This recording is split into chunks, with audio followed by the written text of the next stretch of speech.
এখন সম্প্রচারিত হবে রেডিও তেহরান থেকে আজকের সর্বশেষ বিশ্ব সংবাদ। এই সংবাদ শিরোনাম।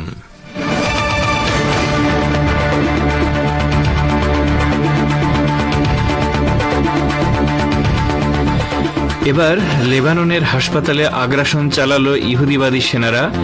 ইসরায়েলের উত্তরাঞ্চলে রকেট ও ক্ষেপণাস্ত্র হামলা চালিয়ে যাচ্ছে হিজবুল্লাহ।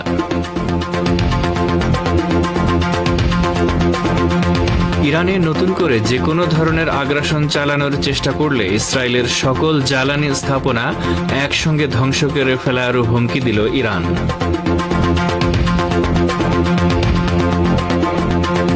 বাংলাদেশের প্রশাসন থেকে আওয়ামী ভোট তাড়ানোর আহ্বান জানালেন বিএনপি মহাসচিব।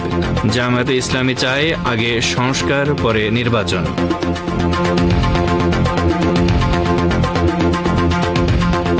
এবং ভারতের ছত্তিশগড় রাজ্যে নিরাপত্তা বাহিনীর বড় ধরনের অভিযানে ৩১ মাওবাদী গেরিলা নিহত। মুখ্যমন্ত্রী বিষ্ণুদেব সবাইকে অভিনন্দন অমিত শাহর।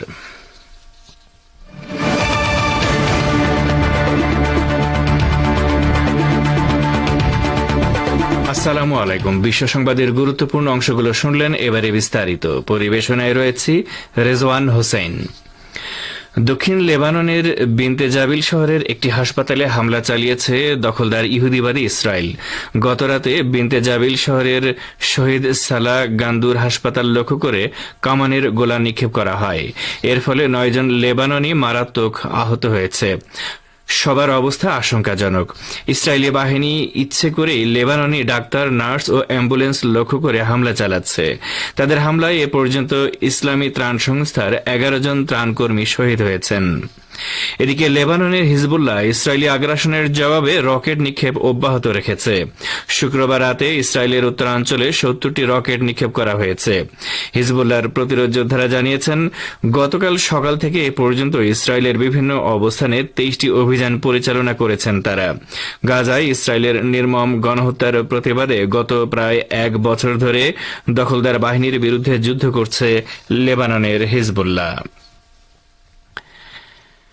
ইরানে নতুন করে যে কোনো ধরনের আগ্রাসন চালানোর চেষ্টা করলে ইহুদিবাদী ইসরায়েলের সকল জ্বালানি স্থাপনা একসঙ্গে ধ্বংস করে ফেলা হবে বলে হুঁশিয়ারি দিয়েছে ইরানের ইসলামী বিপ্লবী গার্ড বাহিনী বা আইআরজিসি। আইআরজিসির deputy commander major general Ali Fadavi শুক্রবার লেবাননের আল মায়াদিন টিভি চ্যানেলকে দেয়া এক সাক্ষাৎকারে এই হুঁশিয়ারি দিয়ে বলেছেন, ইরানে হামলা চালালে নিজের অস্তিত্বকে ঝুঁকির মুখে ফেলবে ইহুদিবাদী ইসরায়েল। তিনি বলেন, দখলদার সরকার যদি কোনো ভুল করে তাহলে আমরা তাদের জ্বালানির সকল উৎস, সবগুলো বিদ্যুৎ উৎপাদন কেন্দ্র, সব তেল শোধনাগার ও গ্যাস ক্ষেত্রগুলোতে একযোগে হামলা চালাবো। গত মঙ্গলবার রাতে ইরান ইসরায়েলের সামরিক স্থাপনাগুলোতে বড় ধরনের ক্ষেপণাস্ত্র হামলা চালানোর পর তেল আবিব ইরানের তেল ক্ষেত্রগুলোতে হামলা চালানোর হুমকি দেয়। ওই হুমকির প্রেক্ষাপটে জেনারেল ফাদাভি পাল্টা এই হুঁশিয়ারি দিলেন। লেবানন সফররত ইরানের পররাষ্ট্রমন্ত্রী সাইয়েদ আব্বাস আরাকচি হুঁশিয়ারি উচ্চারণ করে বলেছেন, তার দেশের বিরুদ্ধে ইসরায়েল কোনো ধরনের আগ্রাসন চালানোর চেষ্টা করলে তেহরান তার কঠোরতর জবাব দেবে। তিনি চলমান ইসরায়েলি আগ্রাসনের শিকার লেবানন সফরে গিয়ে শুক্রবার রাজধানী বৈরুতে এক সংবাদ সম্মেলনে এই হুঁশিয়ারি দেন। আরাকচি বলেন, আমরা আমাদের হামলা চালিয়ে যেতে চাই না, তবে ইহুদিবাদী ইসরায়েল যদি নতুন করে ইরান বিরোধী কোনো পদক্ষেপ নেয় তাহলে আমরা অবশ্যই তার জবাব দেব এবং সেই জবাব হবে আগের চেয়ে কঠোর। আরাকচি বলেন, এ ধরনের আগ্রাসনের ইরানি জবাব হবে সমানুপাতিক ও সম্পূর্ণ হিসাব নিকাশের ভিত্তিতে। ইরানের পররাষ্ট্রমন্ত্রীর লেবানন সফরকে সাহসী ও শক্তিশালী সফর বলে অভিহিত করেছেন বৈরুতে নিযুক্ত ইরানের রাষ্ট্রদূত মোস্তফা আমানি। তিনি বলেছেন, এই সফর আঞ্চলিক পরিস্থিতির উপর গুরুত্বপূর্ণ প্রভাব ফেলবে। গত মাসে ইহুদিবাদী ইসরায়েলের পক্ষ থেকে লেবানন জুড়ে চালানো পেজার বিস্ফোরণে আহত হয়ে হাসপাতালে চিকিৎসা নিচ্ছেন আমানি। ইরানের এই সিনিয়র কূটনীতিক নিজের অফিসিয়াল এক্স পেজে লিখেছেন, ড আরাকচির লেবানন সফর ছিল সাহসী ও শক্তিশালী সফর এবং এই সফর আঞ্চলিক পরিস্থিতির উপর গুরুত্বপূর্ণ প্রভাব ফেলবে। গত মঙ্গলবার রাতে ইরান ইসরায়েলের সামরিক স্থাপনাগুলোতে বড় ধরনের ক্ষেপণাস্ত্র হামলা চালানোর পর তেল আবিব ইরানের তেল ক্ষেত্রগুলোতে হামলা চালানোর হুমকি দেয়। ওই হুমকির মধ্যেও এবং লেবাননে অনবরত ইসরায়েলি বিমান হামলা চলতে থাকা সত্ত্বেও শুক্রবার বৈরুত সফরে যান ইরানের পররাষ্ট্রমন্ত্রী আরাকচি।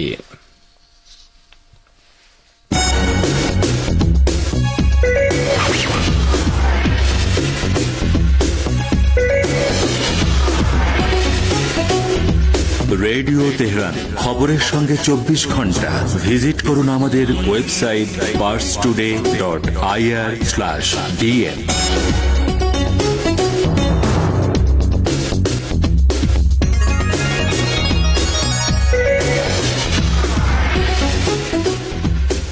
ফিরে আসি বিশ্ব সংবাদে। বাংলাদেশের অন্তর্বর্তী সরকারকে উদ্দেশ্য করে বিএনপি মহাসচিব মির্জা ফখরুল ইসলাম আলমগীর বলেছেন, যে ভূতগুলোকে নিয়ে আওয়ামী লীগ জনগণের উপর অত্যাচার, নির্যাতন, নিপীড়ন চালিয়েছে, দুর্নীতি, লুটপাট করেছে, সেই ভূতেরা কিন্তু এখনো প্রশাসনের মধ্যে আছে। এই ভূতগুলোকে দূর করতে হবে, না হলে আপনারা কোনো কিছুই করতে সক্ষম হবেন না। আজ বিশ্ব শিক্ষক দিবস উপলক্ষে রাজধানী ঢাকায় আয়োজিত এক সমাবেশে তিনি একথা বলেন। শিক্ষক কর্মচারী ঐক্যজোট এই সমাবেশের আয়োজন করে। বিএনপি মহাসচিব বলেন, ছাত্র জনতার অভ্যুত্থানের মধ্য দিয়ে অনেক ত্যাগের বিনিময়ে, আমাদের অনেক সন্তান ও ভাইয়ের রক্তের বিনিময়ে আমরা একটি ভয়ঙ্কর ফ্যাসিবাদকে সরাতে পেরেছি। এটা সাময়িক একটি বিজয় অর্জন করেছি। এই বিজয়কে যদি আমরা ধরে রাখতে না পারি তাহলে সবাই ব্যর্থ হয়ে যাব। বাংলাদেশ জামাতে ইসলামীর আমির ডক্টর শফিকুর রহমান বলেছেন, অন্তর্বর্তী সরকার দেশ শাসনের জন্য আসেনি, দেশ শাসনের সুষ্ঠু পথ বিনির্মাণের জন্য তারা এসেছে। তাদের নানা রকম সংস্কারের প্রস্তাব দেওয়া হয়েছে। জামায়াতের পক্ষ থেকে আগামী 9 অক্টোবর রাষ্ট্র সংস্কারের রূপরেখা তুলে ধরা হবে। আজ বিকেল 5টার দিকে প্রধান উপদেষ্টার সঙ্গে সংলাপ শেষে তিনি এসব কথা বলেন। জামায়াতে ইসলামী আমির বলেন, এই সরকারকে নিরপেক্ষ থেকে একটি ভালো নির্বাচন উপহার দেবে জাতিকে। আমরা সরকারকে যৌক্তিক সময় দিতে চাই, যেটা কতদিনের সেটা আমরা জানাবো। সরকারকে 2টি রোডম্যাপ দেওয়া হয়েছে জানিয়ে শফিকুর রহমান বলেন, একটি সংস্কারের, অন্যটি নির্বাচনের। ভোটের আগে সংস্কার চায় জামায়াত, আগে সংস্কার পরে নির্বাচন। এজন্য অনেকগুলো প্রস্তাব দিয়েছে জামায়াত। আপনারা বিশ্ব সংবাদ শুনছেন রেডিও তেহরান থেকে, আর প্রচারিত হচ্ছে শর্টওয়েভ 25 মিটার ব্যান্ডে। বাংলাদেশের গোয়েন্দা শাখা বা ডিবি কার্যালয়ে আর কোনো আয়নাঘর বা ভাতের হোটেল থাকবে না বলে মন্তব্য করেছেন ঢাকা মহানগর পুলিশের গোয়েন্দা শাখার অতিরিক্ত কমিশনার রেজাউল করিম মল্লিক। আজ দুপুরে ডিএমপি মিডিয়া সেন্টারে আয়োজিত মিট দ্য প্রেস অনুষ্ঠানে তিনি এই মন্তব্য করেন।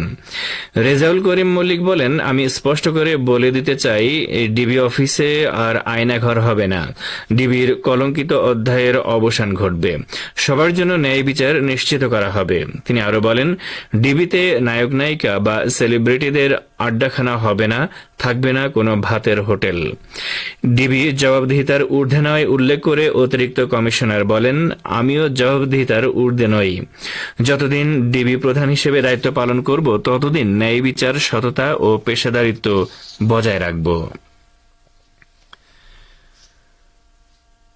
ভারতের ছত্তিশগড়ের বস্তার জেলায় রাজ্য পুলিশের স্পেশাল টাস্ক ফোর্স এবং ডিস্ট্রিক্ট রিজার্ভ গার্ডের অভিযানে 31 মাওবাদীর নিহত হওয়ায় সন্তোষ প্রকাশ করেছেন কেন্দ্রীয় স্বরাষ্ট্রমন্ত্রী অমিত শাহ। রাজ্যের মুখ্যমন্ত্রী বিষ্ণুদেব সাইকে ফোন করে এই সাফল্যের জন্য তিনি অভিনন্দনও জানিয়েছেন। ছত্তিশগড় পুলিশ জানিয়েছে, গোপন খবরের ভিত্তিতে শুক্রবার থেকে নারায়ণপুর এবং দান্তেওয়াড়া জেলার সীমান্তবর্তী অবুজমাড়ের জঙ্গলে অভিযান শুরু করেছিল এসটিএফ এবং ডিআরজির যৌথ বাহিনী। ওরচা এবং বারসুর থানার অন্তর্গত নেনপুর থুলথুলির জঙ্গলে দুপক্ষের গুলির লড়াই হয়। এ সময় নিষিদ্ধ সংগঠন সিপিআই মাওবাদীর সশস্ত্র শাখা পিএলজির অন্তত 31 যোদ্ধা নিহত হয়েছেন। অধিকৃত গোলান মালভূমিতে ইহুদিবাদী ইসরায়েলি সেনাদের একটি ঘাঁটিতে ইরাক থেকে প্রতিরোধ যোদ্ধাদের নিক্ষিপ্ত ড্রোনের আঘাতে 2 ইহুদিবাদী সেনা নিহত ও 24 জন আহত হয়েছে। ইসরায়েলি গণমাধ্যমগুলো হতাহতের এই ঘটনা স্বীকার করেছে। ইহুদিবাদী বাহিনী জানিয়েছে শুক্রবার ইরাক থেকে আসা 2টি ড্রোনের একটি আকাশেই ধ্বংস করা সম্ভব হলেও অপরটি একটি সেনা ঘাঁটিতে আঘাত হানে। এর আগে ইরাকের ইসলামী প্রতিরোধ ফ্রন্ট অধিকৃত গোলান মালভূমিতে ইসরায়েলি সেনা অবস্থান লক্ষ্য করে 3টি ড্রোন নিক্ষেপের খবর দিয়েছিল। এদিকে গাজা উপত্যকা ও লেবাননে প্রতিরোধ যোদ্ধাদের পাল্টা হামলায় আরও 25 ইসরায়েলি সেনার আহত হওয়ার কথা স্বীকার করেছে তেল আবিব। আহতদের মধ্যে 11 জনের অবস্থা গুরুতর হওয়ার কথা জানালেও এ সম্পর্কে বিস্তারিত কোনো তথ্য প্রকাশ করেনি ইহুদিবাদী বাহিনী। ইরানের সাম্প্রতিক ক্ষেপণাস্ত্র হামলায় ইহুদিবাদী ইসরায়েলের কয়েকটি সামরিক ও নিরাপত্তা স্থাপনার ব্যাপক ক্ষতি হয়েছে বলে নিশ্চিত করেছে মার্কিন দৈনিক ওয়াশিংটন পোস্ট। দৈনিকটি শুক্রবার এক প্রতিবেদনে বলেছে, তারা ইসরায়েলি ঘাঁটিগুলো থেকে প্রাপ্ত ভিডিও ফুটেজ ও ছবি বিশ্লেষণ করে বুঝতে পেরেছে যে ইসরায়েলের 3টি স্থাপনায় অন্তত 2 ডজন ক্ষেপণাস্ত্র সরাসরি আঘাত এনেছে। এর মধ্যে ইসরায়েলের দক্ষিণাঞ্চলীয় নেগেভ মরুভূমিতে অবস্থিত নেভাতিম বিমান ঘাঁটিতে 20টি এবং মধ্যাঞ্চলীয় নোফ ঘাঁটিতে 3টি ক্ষেপণাস্ত্র আঘাত হানে। এছাড়া তেল আবিবে অবস্থিত ইসরায়েলি গোয়েন্দা সংস্থা মোসাদের সদর দফতরের কাছে অন্তত 2টি ক্ষেপণাস্ত্র আঘাত হানে। ওয়াশিংটন পোস্টের প্রতিবেদনে বলা হয়েছে, স্যাটেলাইট থেকে গৃহীত ছবি প্রমাণ করছে যে ইরানি হামলায় প্রকৃত ক্ষয়ক্ষতি হয়েছে এর চেয়ে অনেক বেশি, যেটা তেল আবিব প্রকাশ করছে না। আর এরই সাথে শেষ করছি রেডিও তেহরান থেকে আপাতত বিশ্ব সংবাদ।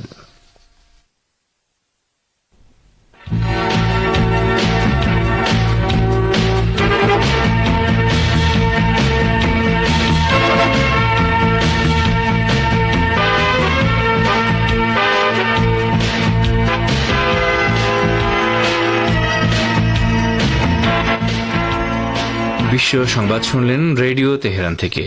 এবারে আমন্ত্রণ জানাচ্ছি সংবাদ ভাষার অনুষ্ঠান দৃষ্টিপাতে। ইসরায়েলি হামলায় আহত লেবাননিরা বলেছেন, হিজবুল্লাহ মহাসচিব সৈয়দ হাসান নাসরুল্লাহর শাহাদাতে ইসরায়েল বিরোধী সংগ্রাম থামবে না। ইরানের সর্বোচ্চ নেতার ছেলেরা তেহরানে চিকিৎসারত আহত লেবাননিদের দেখতে গেলে তারা এই কথা বলেন। এ সম্পর্কে এখন রয়েছে একটি প্রতিবেদন, শুনুন সোহেল আহমেদের পরিবেশনায়। লেবাননে ইসরায়েলি হামলায় আহত অনেকেই ইরানে চিকিৎসা নিচ্ছেন। সম্প্রতি তাদের দেখতে হাসপাতালে যান ইরানের সর্বোচ্চ নেতা আয়াতুল্লাহ উজমা খামেনির কয়েকজন ছেলে। এসব আহতের মধ্যে লেবাননের কয়েকজন সাধারণ নাগরিক ছাড়াও ইসলামী প্রতিরোধ আন্দোলন হিজবুল্লাহর সদস্যরা রয়েছেন। লেবাননের সাম্প্রতিক হামলায় আহত এসব ব্যক্তি বিভিন্ন বয়সের, তাদের মধ্যে রয়েছে নবজাতক এবং শিশু কিশোরেরাও। আহতদের প্রতি ইরানের সর্বোচ্চ নেতার সালাম ও সহমর্মিতা পৌঁছে দিয়েছেন তার ছেলেরা। আহতরা শারীরিক ব্যথা ও কষ্টের মধ্যে থাকলেও সর্বোচ্চ নেতার প্রতিনিধিদের দেখে অত্যন্ত খুশি হন এবং সেখানে আধ্যাত্মিক ও আত্মিক পরিবেশ তৈরি হয়। আয়াতুল্লাহ খামেনির ছেলেরা হাসপাতাল কর্তৃপক্ষের কাছ থেকে আহত ব্যক্তিদের চিকিৎসার খোঁজ খবর নেন এবং আহত প্রতিরোধ সংগ্রামীদের কাছে সর্বোচ্চ নেতার পাঠানো একটি বার্তা পৌঁছে দেন। আহত প্রতিরোধ সংগ্রামীরা হিজবুল্লাহর মহাসচিব শহীদ সৈয়দ হাসান নাসরুল্লাহ রেখে যাওয়া পথ ধরে চলা অব্যাহত রাখার উপর জোর দেওয়ার পাশাপাশি এ অঞ্চলে ইহুদিবাদ বিরোধী প্রতিরোধকে সমর্থন করার জন্য ইরানের জনগণকে ধন্যবাদ জানান এবং ইরানের প্রচেষ্টার প্রশংসা করেন। তারা ইরানি ডাক্তার ও নার্সদের প্রশংসা করেন এবং তাদের প্রতি কৃতজ্ঞতা জানান। শারীরিক দিক থেকে তারা আহত হলেও মানসিক ও আধ্যাত্মিক দিক থেকে তাদের মনোবল ও প্রস্তুতি উল্লেখ করার মতো। তারা ইরানের সর্বোচ্চ নেতার কাছে সালাম পৌঁছে দেন এবং প্রতিরোধ ফ্রন্টের বিজয়ের জন্য দোয়ার আবেদন জানিয়েছেন। তারা তাদের মৌখিক বার্তায় আয়াতুল্লাহ খামেনিকে এই বলে আশ্বস্ত করেছেন যে নানা তিক্ত ঘটনা, এমনকি সৈয়দ হাসান নাসরুল্লাহর শাহাদাত সত্ত্বেও ইহুদিবাদ ইসরায়েলের বিরুদ্ধে তাদের পবিত্র সংগ্রাম থেমে যাবে না, এই সংগ্রাম অব্যাহত থাকবে। তেহরানে চিকিৎসারত লেবাননি প্রতিরোধ সংগ্রামীরা জোর দিয়ে বলেন, তারা সৈয়দ হাসান নাসরুল্লাহর মতো প্রিয় ব্যক্তিত্বকে হারালেও লেবাননের ইসলামী প্রতিরোধের আধ্যাত্মিক পিতা হিসেবে আয়াতুল্লাহ খামেনির ছায়া এখনো তাদের উপর আছে এবং তার নেতৃত্বে ও নির্দেশনায় সংগ্রাম অব্যাহত থাকবে। আহতদের সঙ্গে কথোপকথন এতটাই আন্তরিক পরিবেশে অনুষ্ঠিত হয়েছে যে অনেকেই তাতে আবেগ আপ্লুত হয়ে পড়েছিলেন। এ সময় সর্বোচ্চ নেতার সন্তানেরা জোর দিয়ে বলেন, দখলদার ইসরায়েলের বিরুদ্ধে লেবাননের ইসলামী প্রতিরোধ সংগ্রামীদের পবিত্র সংগ্রাম কেবল ইরানিদের জন্যই গর্বের নয়, বরং বিশ্বের সমস্ত মুসলমানের জন্য গর্বের উৎস। এই সংগ্রাম এবং এর সঙ্গে জড়িতদের প্রতি সমর্থন ও সহযোগিতা দেয়া সকল মুসলমানের কর্তব্য। সর্বোচ্চ নেতার সন্তানেরা আল্লাহর পথে জিহাদের প্রশংসা করার পাশাপাশি আহতদের দ্রুত সুস্থতা কামনা করেন। সবাই চিকিৎসা শেষে দেশে ফিরে যেতে সক্ষম হবেন বলেও আশা প্রকাশ করেন তারা। এ সময় ইসলামী বিপ্লবী নেতার পক্ষ থেকে ইসলামী প্রতিরোধ যোদ্ধাদেরকে পবিত্র কোরআন এবং আয়াতুল্লাহ খামেনির একটা বিশেষ বার্তা সহ আধ্যাত্মিক উপহার সামগ্রী দেয়া হয়। আহত প্রতিরোধ যোদ্ধাদের উদ্দেশ্যে লেখা সর্বোচ্চ নেতার বার্তায় বলা হয়েছে, আমার প্রিয় ভাজনেরা, আপনারা ঐশী পরীক্ষায় উত্তীর্ণ হয়েছেন। আপনাদের ধৈর্য ও দৃঢ়তা শ্রেষ্ঠ জিহাদগুলোর একটি। সর্বশক্তিমান আল্লাহর কাছে আপনাদের নিরাময়, সুস্থতা এবং উত্তম পরিণতির জন্য দোয়া করছি। এতক্ষণ যারা আমাদের সংবাদটি শুনলেন সবাইকে অসংখ্য ধন্যবাদ। আমাদের নিয়মিত ভিউয়ার যারা আছেন তাদের 82% ভিউয়ার্স এখনও আমাদের চ্যানেলটি সাবস্ক্রাইব করেননি। সো যারা যারা আমাদের চ্যানেলটি এখনও সাবস্ক্রাইব করেননি দয়া করে সাবস্ক্রাইব করে দিন এবং নিয়মিত আমাদের পাশে থাকবেন আশা করি। ধন্যবাদ সবাইকে।